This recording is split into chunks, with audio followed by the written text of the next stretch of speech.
미국 증시가 장중 중국의 긴축 우려와 기업 실적 호재가 맞서며 등락을 거듭하다 장 후반 은행주가 급락하며 약세로 마쳤습니다. 다우는 3포인트가량 하락해 1193을 기록했습니다. 미국과 중국의 긴축 우려로 나흘 연속 하락했던 유럽 증시가 미국의 소비 심리 호조 소식에 반등에 성공했습니다. 지멘스 등 주요 기업들의 실적도 좋았습니다. 유가는 달러 강세와 미국의 석유 재고량 증가 전망 등이 겹치면서 하락했습니다. 중국의 긴축선의 가능성이 높아진 것도 수요 둔화 우려를 확산시켰습니다. 3월 인도분 WTI는 0.7% 하락해 배럴당 75달러를 하회했습니다. IMF는 올해 전 세계 경제 성장률 전망치를 기존 3.1%에서 3.9%로 상향 조정했습니다. 한국의 올해 성장률 전망치는 IMF가 작년 12월에 전망했던 4.5%가 그대로 유효한 것으로 알려졌습니다. 안녕하십니까. 이슈의 마켓의 최혜린입니다. 미국 증시 장중의 기업들의 실적 호재 그리고 여러 가지 중국의 긴축 우려가 맞서면서 등락을 거듭했었는데요. 결국 장 막판 은행주가 급락하면서 하락하고 말았습니다. 오바마 대통령이 내놨던 금융 규제안에 대해서 상원이 청문회를 실시할 수도 있다라는 악재가 은행주를 다시 한번 급락시킨 것이었는데요. 지표들도 조금은 엇갈리는 모습이었습니다. 보다 자세한 글로벌 증시 전문가와 함께 알아보죠. 리딩 투자증권에서 우성재 연구원 나오셨습니다. 안녕하세요. 네, 안녕하세요. 네, 결국 등락하다가 막판에 하락하고 말았네요. 예, 미국 증시 이제 상승 반전에 성공하는 모습 보이면서 시장이 안정 심리가 나타날 것으로 예측을 했었는데 장 막판 1시간을 앞두고 시장이 다시 약세로 전환되는 모습 보여주었습니다. 지금 가장 시장에서 약세로 전환됐던 가장 큰 힘을 보탰던 것은 미국 상원에서 나왔었던 오바마 대통령에 대한 최근 은행 규제 방안에 대한 청문회를 다음 주에 실시한다라는 언급이 나오면서 시장에서의 금융주를 중심으로 한 매도 물량이 또 출현하면서 시장은 약세 전환했었습니다. 다우지수 같은 경우에 0.03% 하락한 1194포인트대, 나스닥 지수는 0.32% 하락한 2203포인트, S&P 500 지수 같은 경우도 0.42% 하락한 1092포인트대 장 마감하는 모습을 보이면서 시장에서의 우려감이 계속 나타나고 있다고 보시면 좋을 것 같습니다. 다우지수 일봉 차트 흐름인데요. 다우지수 어제 같은 경우에는 시장에서의 움직임, 계속적인 장 초반 이후 다시 상승폭을 1% 가까운 확대하는 모습을 보였다가 결국은 상승폭을 다 반납하면서 약보합권에 장 마감했습니다. 다우지수 0.03% 하락으로 장 마감했었는데 지금 시장에서의 어제 그리고 오늘 마감했던 미국장에서 기술적으로라도 강한 반등에 대한 기대감이 나왔었지만 시장에서 중국에 대한 긴축 우려감 또한 시장에서 악재로 작용되는 모습 보이면서 오늘도 약보합권에 장 마감하는 모습이었습니다. 다우지수의 주봉 차트입니다. 다우지수의 지금 이런 흐름세 속에서 계속적인 약세 움직임을 얼마나 더 지속할지 여부가 중요할 것으로 예측되고 있는데요. 다우지수의 주봉 차트를 한번 보시겠습니다. 지금 다우지수 결국은 어제 같은 경우 20주 주봉에 다시금 안착하는 모습을 보여주고 있는데 네. 이 20주 주봉을 지지해줄지 여부가 좀 중요할 것 같습니다. 주간 단위로 봤을 때 20주 주봉을 깬 적이 거의 없었던 모습을 보였던 만큼 20주 주봉이 있는 1200선에서의 지지만 가능하다고 하면 다시금 시장이 안정화에 대한 기대감이 나올 수 있겠지만 만약 20주 주봉 또한 무너지는 모습을 보인다고 하면 투매 물량과 함께 추세는 약세로 전환될 확률이 높다는 거 염두하시고 시장을 접근하셔야겠습니다. 네, 일단은 FOMC 회의 결과가 나오고 난 다음에 또 1200선 지지 얘기가 다시금 나오지 않을까라는 생각도 한번 해봅니다. 자, 일단 중국 긴축 우려의 하락 마감을 했는데요. 중국발 악재는 뒤로 하고 기업들의 어닝 시즌이니만큼 실적 발표를 먼저 좀 챙기도록 하겠습니다. 장 마감이 끝나고 난 다음에는 야후의 실적이 나오기도 했는데 말이죠. 장 중에 나왔었던 또 전일의 애플 실적까지 포함해서 실적 얘기를 좀 해보죠. 예, 애플 같은 경우에 순이익이 전년 동기 대비 50% 증가하는 모습 보이면서 강세 움직임 보여주었습니다. 어제 같은 경우 장 초반 기업들의 어닝 서프라이즈에 따른 기대감과 함께 시장이 상승폭을 확대하는 모습 보여주었지만 앞서 말씀드린 것처럼 지금 미국 은행 금융 규제 그리고 중국 긴축 정책에 대한 우려감으로 인해서 시장은 약세로 마감했었습니다. 오늘 장 마감한 미국 장에서 마감 이후 발표했었던 야후의 실적 발표가 있었습니다. 야후 같은 경우 작년 4분기 흑자로 전환했었지만 애널리스트의 예상치는 부합하지 못하는 모습을 보여주었는데요. 야후 같은 경우 작년 4분기 순이익이 1억 5,300만 달러, 주당 11센트로 발표를 하면서 전년 동기 대비 주당 22센트의 적자에서 흑자 전환에 성공하는 모습 보이면서 양호한 기대감이 나타나는 모습이었습니다. 하지만 지금 애널리스트 전망치보다 하회했던 부분, 그리고 지금 파트너 사이트 분배금을 제외한 매출액이 12억 6천만 달러를 기록하는 모습을 보이면서 시장 예상치를 소폭 웃도는 모습, 그리고 순이익 같은 경우는 예상치를 소폭 하회한 모습을 보인 만큼 시장에서 계속적 강한 호재로서 작용하기는 좀 어려울 것으로 예측되고 있습니다. 지금 트래블러스 같은 경우 상장 후 최대 이익을 내는 실적을 발표를 하면서 시장에서 기대감이 더욱더 나타나는 모습을 보여주었습니다. 이와 함께 듀폰, 버라이전, 존슨앤존스가 순이익 예상치 상회에도 불구하고 주가는 하락하는 모습을 보이면서 시장의 어닝 서프라이즈에 대한 기대감보다는 지금 주요 시장에서의 악재들, 은행권 규제 안에 어떻게 될지, 그리고 중국 긴축에 대해서 보다 더 민감하게 반응하고 있다고 보시면 좋을 것 같습니다. 네, 전일 장 마감하면서 나왔었던 애플 실적, 그리고 듀퐁이라든가 트래블러스 등의 실적이 모두 괜찮았었는데 결국 괜찮은 실적마저 찰실현 매물이 또 나오고 또 좋지 못했던 것은 예상치를 미흡한 그 상태로 또 주가가 하락하면서 여러 가지 어닝 시즌이긴 하지만 실적 재료가 상승에는 거의 도움이 못 되는 모습이었습니다. 중국발 악재 그리고 실적 재료 다 한번 짚어봤었는데 이제는 여러 가지 또 경제 지표들을 좀 챙겨봐야 될 것 같습니다. 주택 지표도 나왔고 소비 심리 지표도 나왔는데 일단은 장중에 좀 상승 쪽으로 많이 무게를 두게끔 했었던 소비 심리 지표 얘기부터 들어보죠. 굉장히 좋게 나왔다면서요? 네, 지금 소비자 심리 같은 경우에는 16개월 내 최고치를 나타내면서 시장에서의 지표 호재에 따른 장 초반 강세 움직임을 보여줬습니다. 1월 소비자 신뢰 지수가 55.9, 전월 수정치 대비 2.3포인트 상승하는 모습 보이면서 계속적인 상승 추세 기조를 이어져 나갔었습니다. 16개월 내 최고치였고 3개월 연속 상승세를 나타냈던 만큼 지표 호전에 따른 기대감이 더욱더 나타날 것으로 예상이 됐었는데요. 지금 시장 예상치를 상회하는 이런 지표로 인해서 미국 경제 회복에 대한 기대감이 나타나고 있지만 지금 그 더블딥에 대한 이야기 또한 나오고 있고 홍콩에서 열리고 있는 다보스 포럼에서 루비니 교수가 언급했던 더블딥에 대한 이야기가 다시금 또 나오고 있는 만큼 시장에서의 이런 지표에 대한 기대감 그리고 이제 실망감 또한 계속적으로 나타나고 있다고 보시면 좋을 것 같습니다. 네, 미국의 1월 소비자 신뢰 지수가 16개월 내 최고치를 기록하면서 장중에 굉장히 상승 쪽의 움직임이 있었는데요. 결국 지표 내에서도 또 세부적으로 봤을 때는 명암이 살짝 엇갈린다 싶었던 것이 말이죠. 주택 관련 지표는 겉으로 보기에는 괜찮았다고 하는데 말이죠. 주택 관련 지표 얘기도 해주시죠. 예, 지금 어저께 같은 경우 S&P 케이스실러의 주택 가격 지수의 발표가 있었습니다.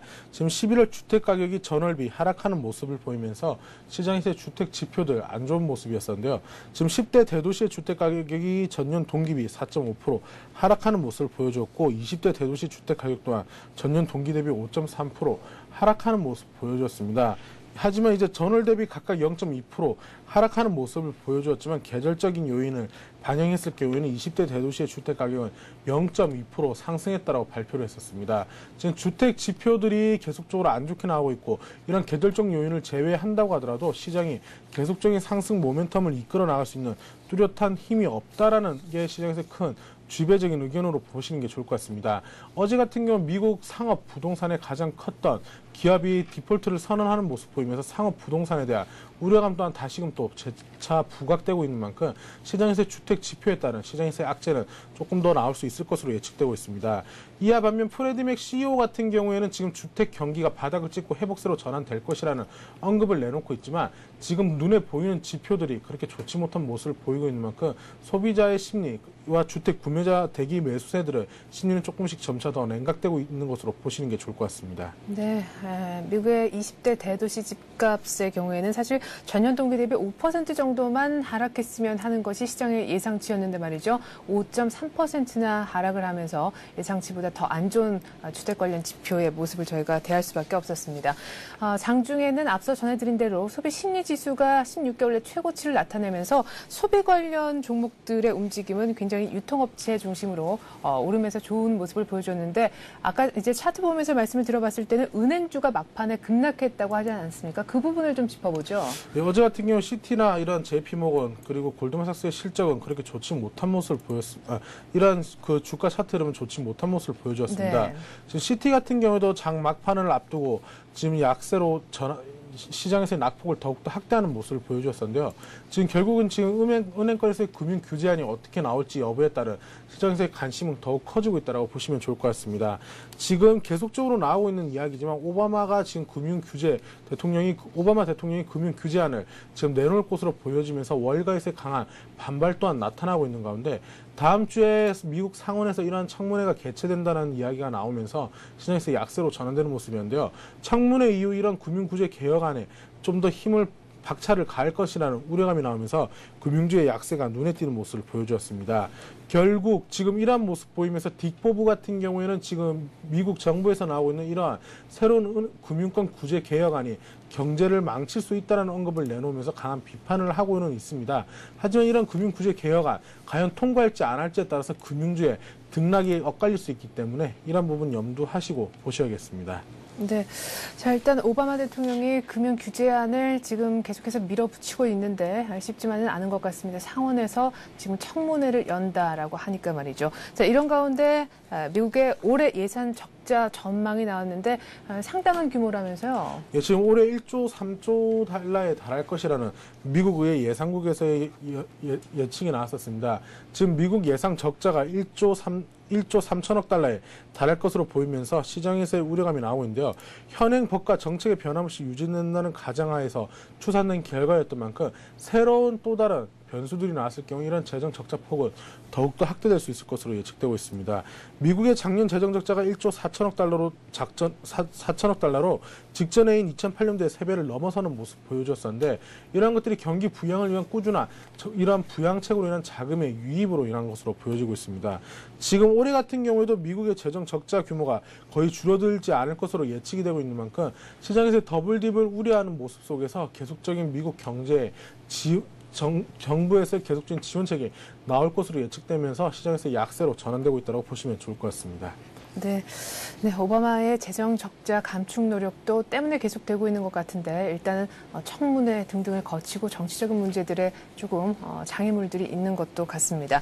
자, 앞서서 저희가 살짝 한번 얘기를 해봤었는데 중국 얘기를 다시금 좀 해보죠. 중국의 긴축 얘기를 하는데 확실히 좀 속도가 붙었다 하는 생각이 듭니다. 지급준비율 인상을 금융당국이 은행권에 얘기를 했었는데 더 추가적으로 올릴 가능성도 지금 제기가 되고 있잖아요. 일단 지금 중국에서의 금리 인상 언제 나올지 시장에서 가장 큰 핵심이 되고 있는 모습입니다.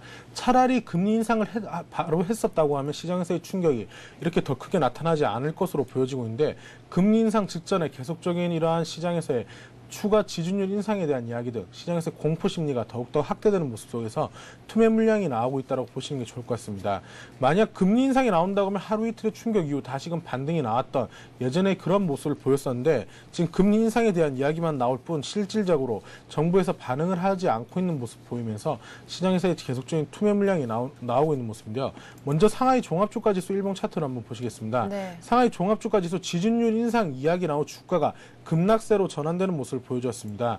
지금 시장에서 봤을 때 지준율 인상 이야기가 나온 이후 주가가 약세로 전환되는 모습을 보여주었는데요. 지금 보이는 이 부분에서의 지준율 인상 이야기가 나왔었습니다. 결국 지준율 인상 이후 다시금 상승 반전에 성공하는 모습 보이면서 다시금 올라서는 모습이었지만 추가 금리 인상에 대한 이야기들이 꾸준히 지속되는 모습 보이면서 중국 본토 지수 기준으로 5거래일 연속 하락세를 나타내면서 대부분의 업종들이 약세 움직임 보여주었었는데요. 결국 이러한 흐름으로 인해서 미 증시 그리고 한국 증시 등 여타 다른 아시아 증시까지 영향을 미치는 모습 보여주고 있습니다. 지금 상하이 종합주가지수 주봉 차트로 봤을 때도 추세가 점차 무너지는 모습 보이면서 3,000포인트의 지지 여부가 중요할 것으로 예측되고 있는 가운데 오늘 미국 시장이 약보합으로 끝났었지만 지금 중국 긴축에 대한 우려감으로 인해서 중국 본토 장이 열리는 장중 거래 시간에 나스닥 선물이 0.8%까지 하락했던 만큼 시장에서의 오늘 반발 매수의 유입에 대한 기대감은 나오고 있습니다. 지금 은행 대출 억제에 따른 금리 인상 압박설, 지금 1월 셋째 주부터 금리 인상의 지준율을 인상을 했었는데 1월 첫째 주와 둘째 주에 시장 예상보다 보다 많은 금리 대출 금액이 큰 폭으로 늘어나면서 1조 달러에 가까운 대출 금액이 늘어났다고 했었습니다. 결국 이걸로 인한 단기 대출률을 막기 위한 정책으로 인해서 지준율을 인상을 했었고 이러한 흐름 속에서도 간헐적으로 계속적인 대출이 나타나는 모습을 보였던 만큼 공상은행을 중심으로 한 일부 은행에 대한 대출 금리의 지준율을 인상했다라고 지금 보는 의견이 강한 가운데 여타 다른 중국 증권사 리서치 보고서로 봤을 때는 이번 주 안에 금리 인상이 나올 수도 있다는 언급이 나오면서 시장에서 부담감을 나타내고 있는 모습입니다. 결국 지금 금리 인상이라는 것이 인플레이션을 억제하기 위한 출구 전략으로 나타나고 있지만 중국 정부가 유동성 해소를 급격하게 하기보다는 완만하게 할 것으로 보이고 있는 가운데 시장에서의 투매 물량으로 인한 약세라고 보시는 게 좋을 것 같습니다. 결국 지금 금리 인상 조만간에 시행될 것으로는 확실하게 예측이 되고는 있지만 이러한 시기가 언제가 될지 아직은 알 수가 없기 때문에 이러한 부분은 좀 염두하시면서 시장에서 안정화되는 모습 보인 이후 접근하시는 게 좋을 것 같습니다. 네, 어제 중국이 또 3,000선을 위협받을 정도로 상해 종합지수가 많이 내려갔었고 중화권, 대만 분위기 전부 다 좋지 못했었죠. 자, 이렇게 물가 부동산 가격 때문에 사실상 인플레를 걱정해야 되는 중국과는 달리 또 일본은 디플레 때문에 지금 신용 등급 전망이 하향됐다면서요? 예, 지금 일본 같은 경우에 S&P에서 일본 신용 등급을 이제 안정적에서 부정적으로 하향 조정하는 모습이었습니다. 어제 일본은행에서는 이제 금리를 동결을 하는 모습 보이면서 계속적인 시장에서 약세 움직임 나타나고 있는 모습인데요. 지금 유동성 또한 지금 12월 일본의 M2의 유동성 또한 급격히 줄어드는 모습 보이면서 디플레이션에 대한 우려감이 더욱더 커지고 있는 모습을 보여주고 있습니다.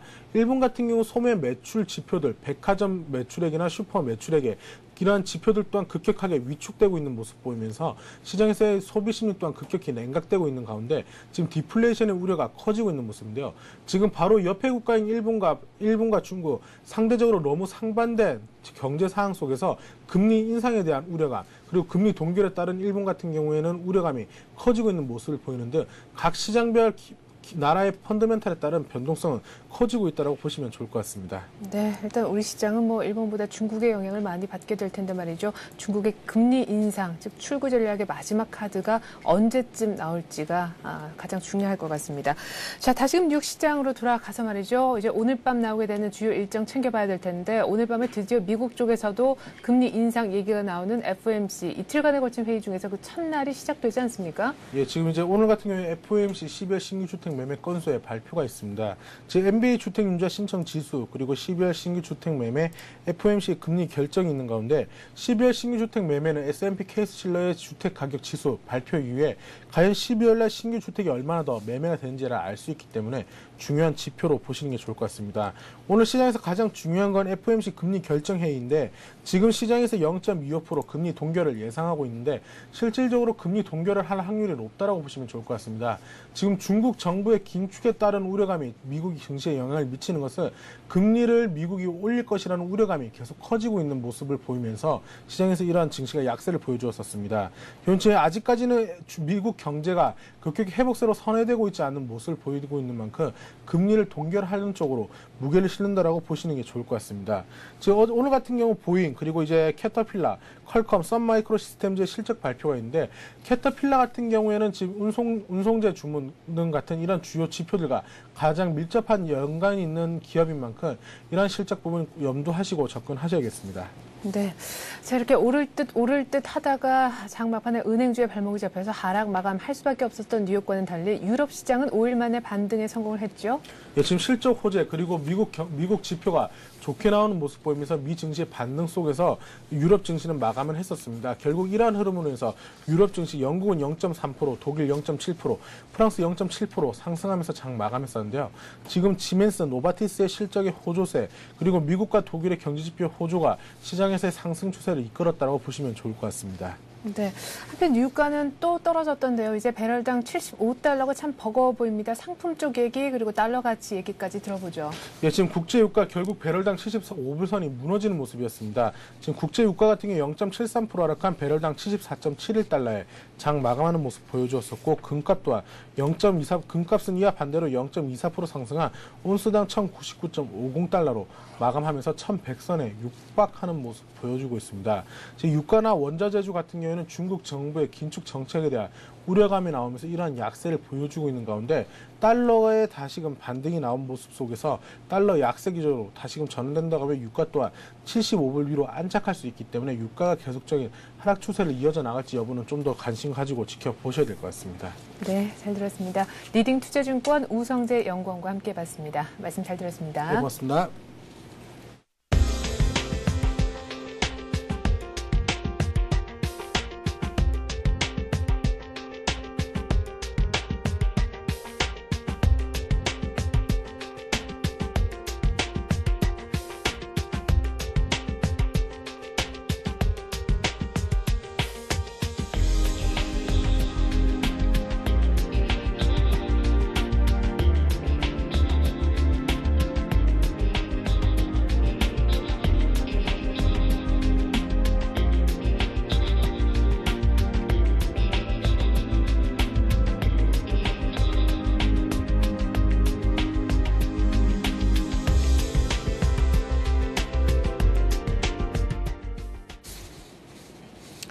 네, 간밤에 뉴욕은 또 하락하고 말았습니다만 유럽 증시는 그나마 반등이 있었는데요. 오늘 우리 장도 유럽을 따라 반등을 좀 했으면 하는 마음 갖고 전망 들어보는 시간 갖겠습니다.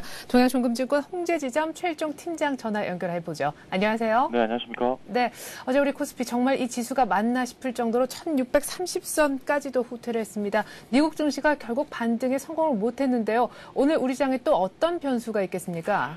네, 그렇습니다. 미국 증시가 반등에 성공을 실패했습니다만은 그렇다고 하더라도 중국의 영향권을 어느 정도 벗어났다라고 볼 수 있겠습니다.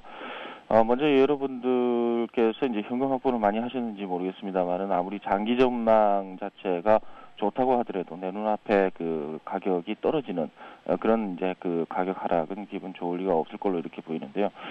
며칠 전부터 이제 보수적인 접근 전략과 이 현금 확보를 말씀을 드렸는데요. 저점 매수할 수 있는 현금 확보 충분히 하셨을 걸로 이렇게 생각을 해보도록 하겠습니다. 전일 우리 증시 상당히 파괴력이 높으면서 우려가 되는 흐름을 이제 보였습니다. 이제 종합지수가 61선 지지해주지 못하고 아슬아슬한 줄타기 모습을 보이고 있는데요.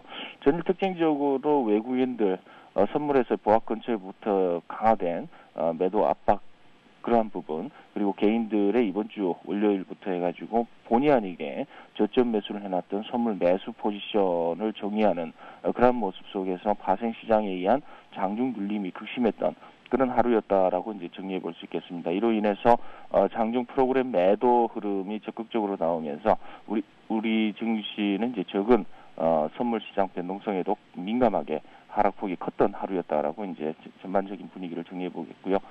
오늘 우리 시장 전일 나왔던 중국의 그 추가적인 긴축 소식의 영향권에서 쉽게 벗어나지는 못할 것으로 이렇게 판단을 해보겠습니다. 미국의 약재와 중국의 추가 긴축 소식은 우리 증시 전일 상당폭 하락을 한 것으로 선반영됐다라고 판단을 하고요. 매수 접근을 펼치기에는 다소 위험한 상황입니다만은 기술적 반등에도 어느 정도 생각을 해봐야 되는 그러한 시점 아닌가 이렇게 판단을 해볼 수 있을 것 같고요. 종합지수의 흐름상으로 악재의 강도와 현 61선과의 위치 그리고 추가적인 손절성 또는 현금 확보성의 투매 물량 출회 가능성 이런 부분을 생각해봤을 때 적극적으로 지수의 상승 가능성이 희박한 것으로 일단 결론부터 말씀을 드리겠고요.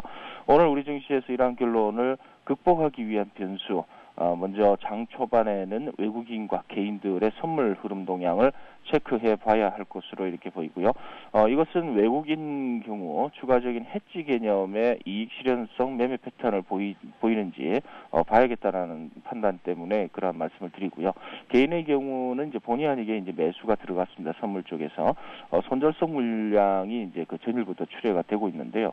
이러한 부분이 오늘도 추가적으로 나오는지를 체크를 해봐야 될 것으로 이렇게 보이고 있습니다. 첫 번째 이러한 변수로서 말씀을 드리겠고요.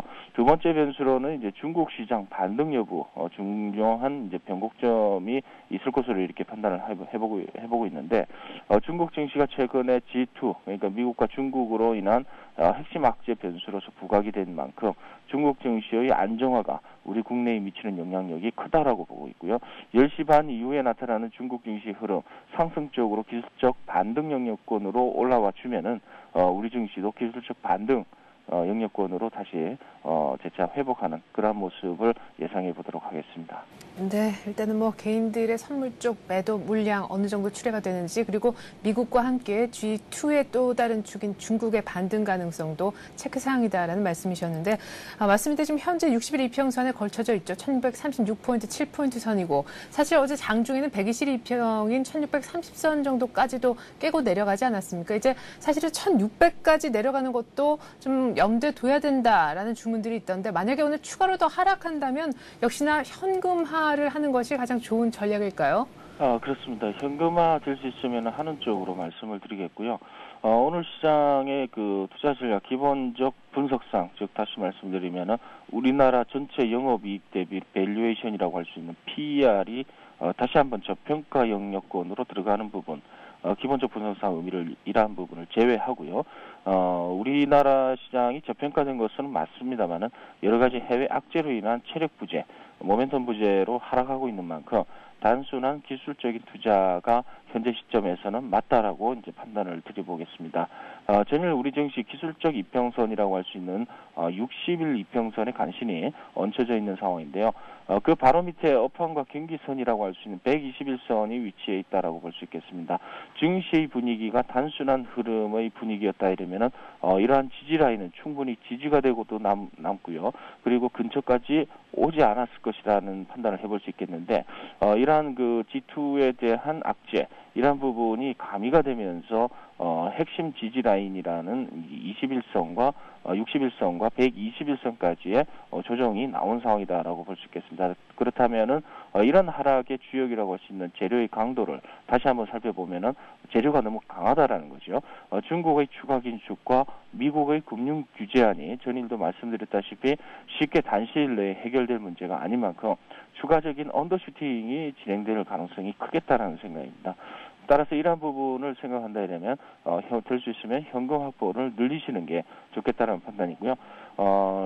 상식선에서 기술적 이해가 되는 흐름에서 60일, 121선이 아닌 이보다 비상식적인 흐름의 1600선 살짝 언더슈팅하는 조정의 흐름이 나타날 것을 우리가 대비해야 된다는 것을 말씀드리겠습니다. 이것을 생각하는 경우는 수익률을 지키고 손실 확대를 저지한다는 개념의 감성적인 접근이 아니고요.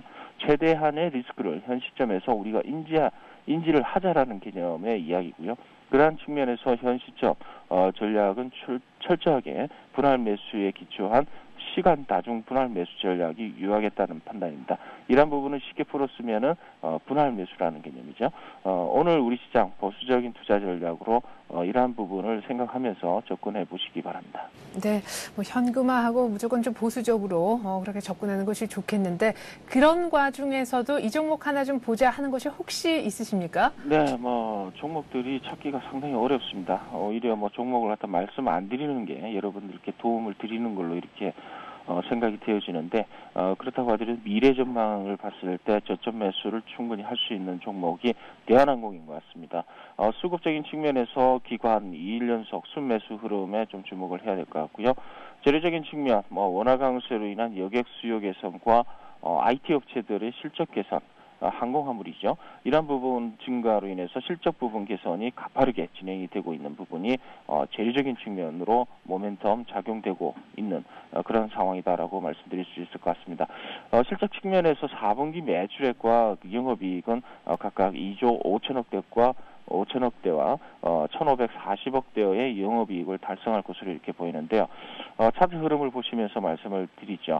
제가 전일 말씀을 드렸다시피 단기 전망이 우세한 종목들 같은 경우는 21선 지지력 테스트가 쉽게 무난하게 지지가 될 것이다라고 말씀을 드렸는데 본 종목 또한 이러한 21선 지지가 성공이 됐다라고 볼 수 있겠습니다.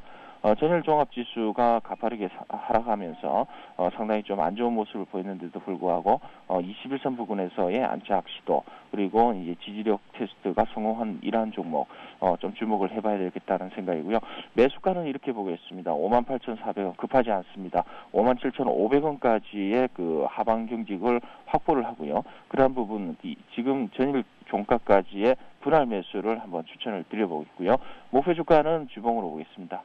주봉으로 보시게 되면은 일단 짧게 잡겠습니다. 일단 상한가 근처까지는 못 가겠습니다만은 65,000원 부분까지 현재의 실적이라든가 그리고 원화 강세의 영향 이러한 부분을 봤을 때 오버슈팅이 충분히 가능한 구간이 아닌가 이렇게 보고 있습니다. 그래서 65,500원 정도 수준까지의 목표가를 한번 설정을 해드리겠고요. 손절 라인은 이제 54,000원 정도가 되겠죠. 54,000원 정도가 된다라는 부분은 현 구간 그러니까 저점이 되겠죠. 작년 저점 부위에 어느 정도 위치해 있는 그러한 부분이 되겠습니다. 그래서 그러한 부분에서는 어느 정도 현금 확보하는 쪽으로 말씀을 드리겠습니다. 네, 올해 사상 최대 규모 실적이 예상되는 대한항공 미리 좀 저점에서 매수를 한번 해보자라는 전략이셨습니다. 동양종금증권 최일종 팀장이었습니다. 고맙습니다. 감사합니다.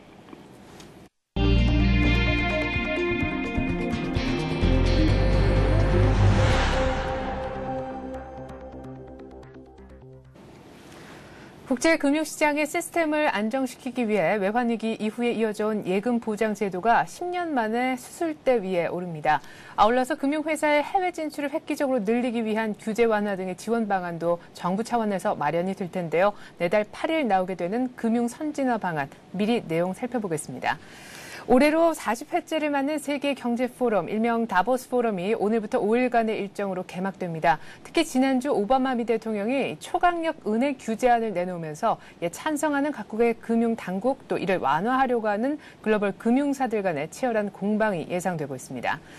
지난해 4분기 우리 한국의 GDP 성장률이 한은의 당초 전망치보다 밑돈 0.2%에 그쳤죠. 이에 따라 한은의 기준금리를 조기에 올릴 가능성은 더 낮아진 상황인데요. 분야별로 보더라도 특히 민간 소비 그리고 설비 투자가 많이 둔화됐다고 하는데 이 무뎌진 성장 속도의 이유도 자세히 알아보겠습니다. 오는 6월 지방선거에 출마 준비를 하는 일부 차관급 공무원들 3월 초까지 일단 공직에서 사퇴를 해야 됩니다. 이런 만큼 다음 달 그러니까 설 연휴 이후에 관련 인사가 있을 것으로 보이는데요. 임명된 지 2년 안팎의 부처 차관 그리고 청와대 비서관들은 일단 교체 검토 대상으로 거론되고 있습니다.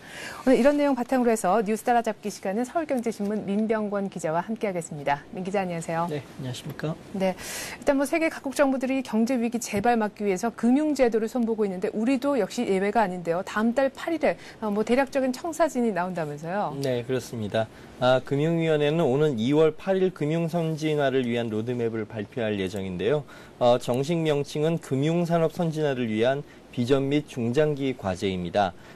이것은 정부가 지난해 7월부터 주요 연구기관과 함께 연구해온 것을 종합해서 발표하는 것인데요. 이번 금융선진화 방안은 크게 4가지 방안을 담고 있습니다. 첫째는 금융 시스템을 안정화하겠다는 것이고요.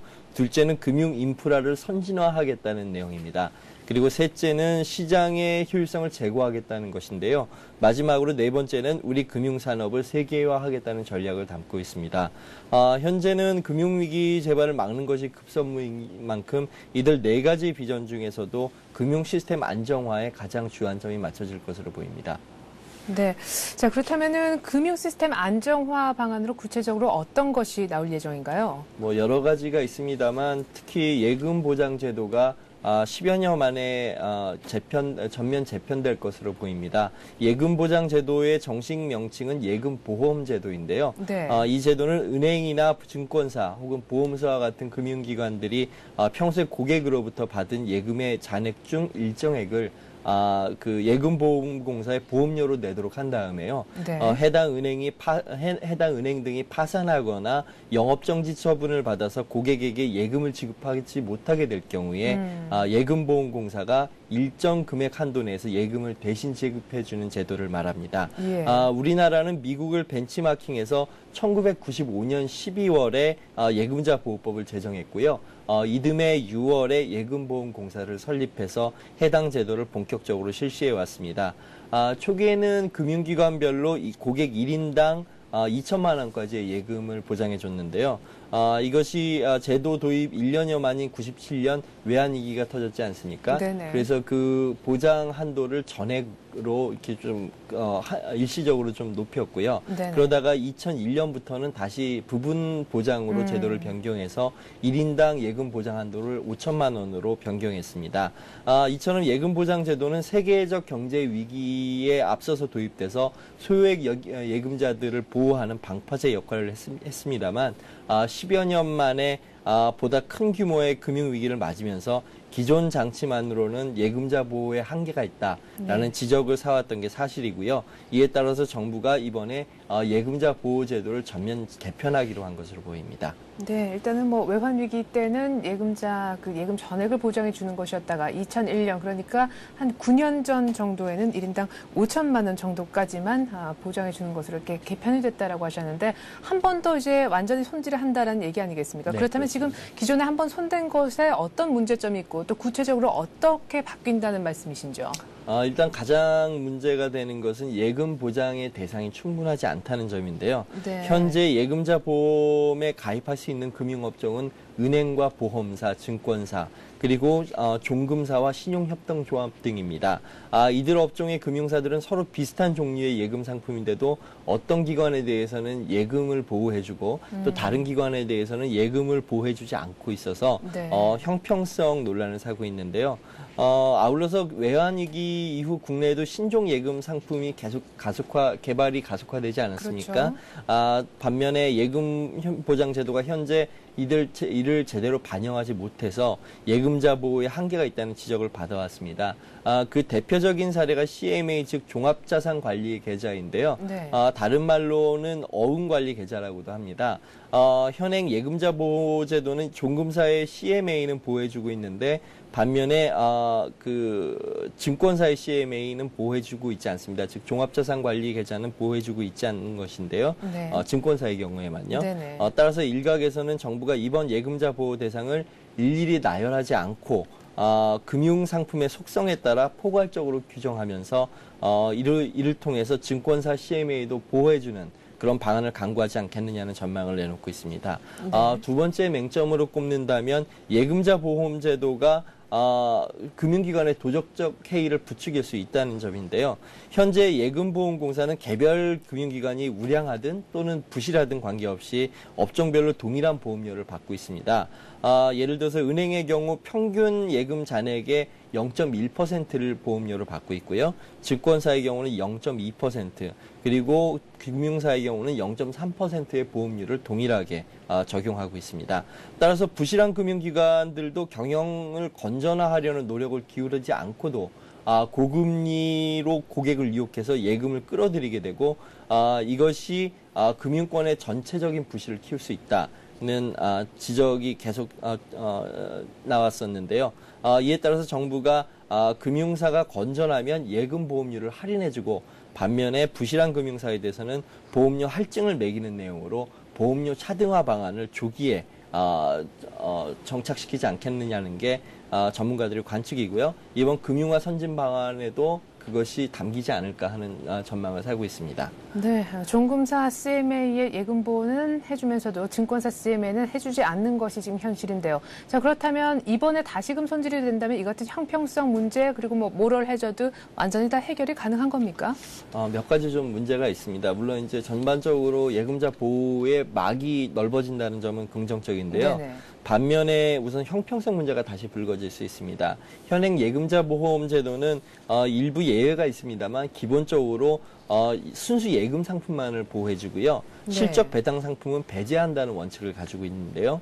즉 주식이나 채권, 유가증권 등에 투자해서 그 운용 실적에 따라 수익률을 지급하는 금융상품에 대해선 예금자 보호를 받지 못하고요. 증권사의 보호를 못 해준다는 것입니다.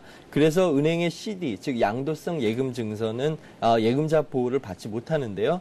또 증권사의 ELS, 즉 주가지수 연계증권과 보험사의 변액보험도 보호 대상에서 예외를 두고 있습니다.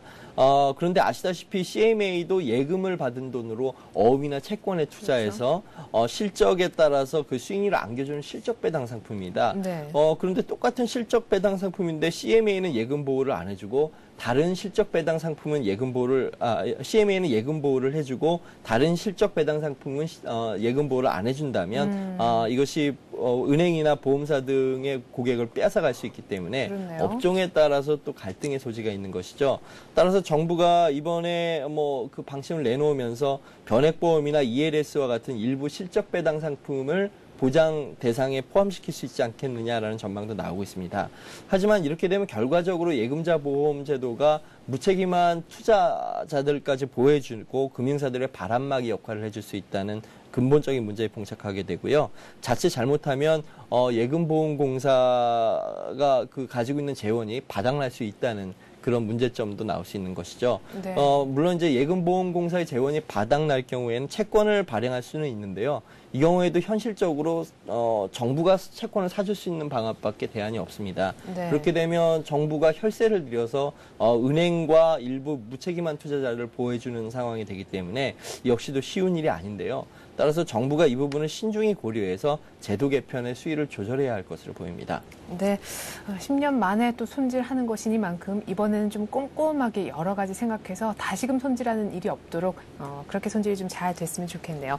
자, 우리 정부가 이렇게 금융 건전성 또 안전성을 높이기 위해서 여러 가지 금융 제도를 손질을 하고 있는데 지금 전 세계적인 이런 흐름과도 무관치 않아 보입니다. 오늘 드디어 이제 40회를 맞는 세계 경제 포럼인 다보스 포럼이 5일간의 일정을 갖고 문을 열게 되는데 말이죠. 일단 최대 화두가 오바마 미 대통령의 금융 개혁에 관한 부분이 될 것 같아요. 네, 아무래도 다보스 포럼이 최근 버락 오바마 미국 대통령이 매우 강력한 은행 규제책을 발표한 이후에 열렸기 때문에요. 그렇죠.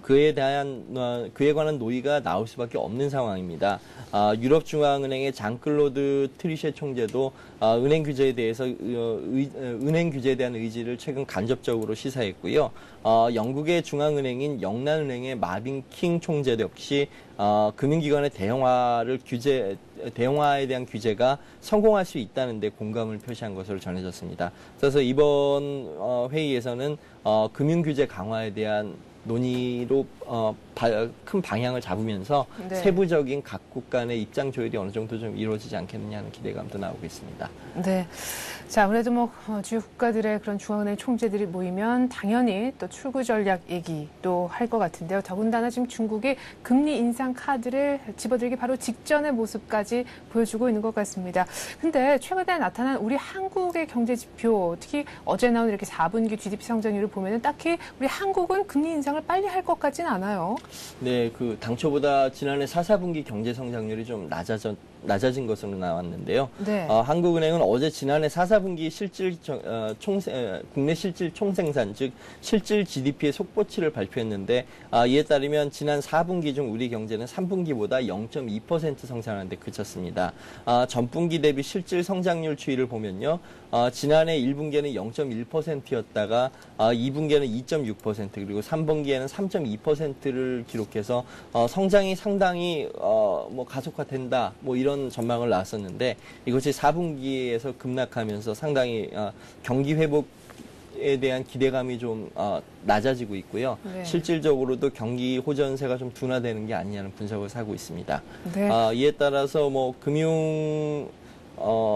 인상과 같은 출구 전략도 조기에 실행하기는 좀 어렵지 않겠느냐라는 시각이 나오고 있는데요. 이것은 재정 확대와 고환율 그리고 저금리의 3대 효과가 사라졌기 때문으로 보입니다. 네. 다음 달 중에 그 금융통화위원회가 열리는데요. 11일에 열립니다. 현재 상황에서는 조기 금리 인상 가능성은 매우 희박하지 않느냐는 게 금융 전문가들의 분석입니다. 네, 그렇군요. 일단 작년 4분기 성장률이 크게 둔화가 됐다라는 얘기까지 한번 들어봤습니다. 자, 이번엔 정치권 소식을 좀 들어보죠. 설 연휴 이후에 조만간 차관급 인사가 단행될 수 있을 거라면서요? 네, 그렇습니다. 이명박 대통령은 이르면 다음 달 중순 설 연휴를 지낸 뒤에 차관급과 청와대 비서관들에 대해 승진과 전보 인사를 단행할 것으로 전해졌는데요. 그동안 각 부처의 차관급 인사 적체가 심해졌고요. 아울러서 일부 차관급 공무원 등이 오늘 6월 지방선거를 준비하고 있기 때문에 해당 공무원들에 대한 자리이동이 불가피해졌기 때문입니다. 현행법상 선거 출마 전 90일까지는 공무원직을 사퇴해야 되기 그렇죠. 때문에요. 일부 자리이동이 불가피할 수밖에 없다는 게 청와대의 설명입니다. 이번 인사는 임명된 지 약 2년 이상의 기간이 지난 비서관 등에 대해서 이뤄질 전망인데요. 이 기준에 따르면 이른바 실세차관으로 불리는 문화체육관광부의 신재민 제1차관을 비롯해서요. 지식경제부의 임채민 제1차관과 환경부의 이병옥 차관, 그 다음에 국토해양부의 권도엽 제1차관 등이 대상에 오를 수 있을 것으로 보이고요. 아울러서 노동부의 정종수 차관과 통일부의 홍양호 차관 등도 이번 인사 대상자의 기본 범위 내에 들어오는 것으로 분석됐습니다. 또한 현 정부의 경제 브레인 중 한 명으로 꼽히는 허경욱 기획재정부 제1차관과 이용걸 제2차관 역시 이번 인사를 통해서 자리 이동이 있을 수 있지 않겠느냐라는 관측이 나오기도 합니다. 또 다른 한편에서는 여성부의 황준기 차관과 청와대의 정용화 연설 기록 비서관이 지방선거에서 기초단체장으로 출마할 뜻을 굳힌 것으로 전해졌는데요. 네. 따라서 이번 인사 대상에 포함될 수 있지 않겠느냐는 분석이 나오고 있습니다. 하지만 이번 인사는 차관급 인사일 뿐 개각으로 이어지지는 않을 것이라는 게 정치권의 분석입니다. 네, 서울경제신문 민병권 기자였습니다. 민 기자 수고 많았습니다. 네, 감사합니다.